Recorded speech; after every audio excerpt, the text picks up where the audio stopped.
नमस्कार दोस्तों, आज के इस वीडियो में हम आपको गोवर्धन पूजा की कथा सुनाएंगे। गोवर्धन पूजा का त्योहार कार्तिक मास की प्रतिपदा को मनाया जाता है। इस दिन गिरिराज यानी गोवर्धन व भगवान कृष्ण के पूजन का विधान है। इस दिन को अंकुट पूजा भी कहा जाता है, क्योंकि इस दिन अंकुट का भोग लगाने की परंपरा है। इस दिन घर के आंगन में गाय के गोबर से गोवर्धन पर्वत और पशुधन की आकृति बनाई जाती है। गोवर्धन पूजा की कथा द्वापर युग से जुड़ी हुई है। एक बार इंद्रदेव को अभिमान हो गया, तब लीलाधारी श्री कृष्ण ने एक लीला रची। एक दिन श्री कृष्ण ने देखा कि सभी ब्रजवासी तरह तरह के पकवान बना रहे हैं। पूजा का मंडप सजाया जा रहा है और सभी लोग प्रातःकाल से ही पूजन की सामग्री एकत्रित करने में व्यस्त है। तब श्री कृष्ण ने यशोदा जी से पूछा, मैया, ये आज सभी लोग किसके पूजन की तैयारी कर रहे हैं? इस पर मैया यशोदा ने कहा कि पुत्र, सभी ब्रजवासी इंद्रदेव के पूजन की तैयारी कर रहे हैं। श्री कृष्ण बोले, मैया, हम इंद्र की पूजा क्यों करते हैं?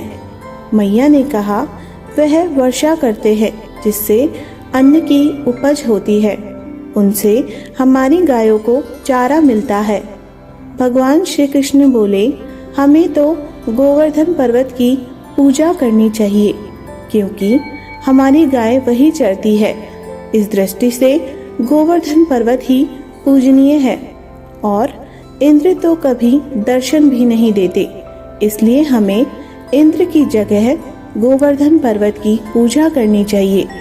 लीलाधारी की लीला और माया से सभी ने इंद्र के स्थान पर गोवर्धन पर्वत की पूजा की। देवराज इंद्र ने इसे अपना अपमान समझा और मूसलाधार वर्षा आरंभ कर दी।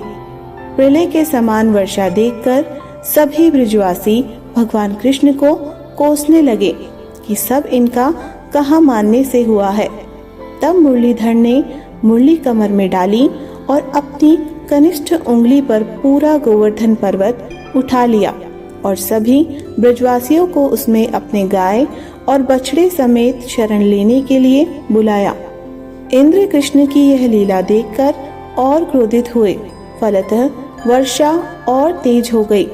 इंद्र का मान मर्दन के लिए तब श्री कृष्ण ने सुदर्शन चक्र से कहा कि आप पर्वत के ऊपर रहकर वर्षा की गति को नियंत्रित करें, और शेषनाग से कहा, आप मेढ़ बनाकर पानी को पर्वत की ओर आने से रोकें। इंद्र निरंतर 7 दिन तक मूसलाधार वर्षा करते रहे। तब उन्हें लगा कि उनका सामना करने वाला कोई आम मनुष्य नहीं हो सकता, अतः वे ब्रह्मा जी के पास पहुँचे और सब वृतांत कह सुनाया। ब्रह्मा जी ने इंद्र से कहा कि आप जिस कृष्ण की बात कर रहे हैं वह भगवान विष्णु के साक्षात अंश हैं और पूर्ण पुरुषोत्तम नारायण हैं। ब्रह्मा जी के मुख से यह सुनकर इंद्र अत्यंत लज्जित हुए और श्री कृष्ण ने कहा कि प्रभु, मैं आपको पहचान न सका, इसलिए अहंकार वंश भूल कर बैठा। आप दयालु हैं और कृपालु भी हैं, इसलिए मेरी भूल क्षमा करें। इसके पश्चात देवराज इंद्र ने मुरलीधर की पूजा कर उन्हें भोग लगाया। इस पौराणिक घटना के बाद से ही गोवर्धन पूजा की जाने लगी। ब्रजवासी इस दिन गोवर्धन पर्वत की पूजा करते हैं। गाय बैल को इस दिन स्नान कराकर उन्हें रंग लगाया जाता है। वह उनके गले में नई रस्सी डाली जाती है। कथा समाप्त। सुनने वालों का भी भला हो और सुनाने वालों का भी भला हो। बोलो श्री कृष्ण भगवान की जय।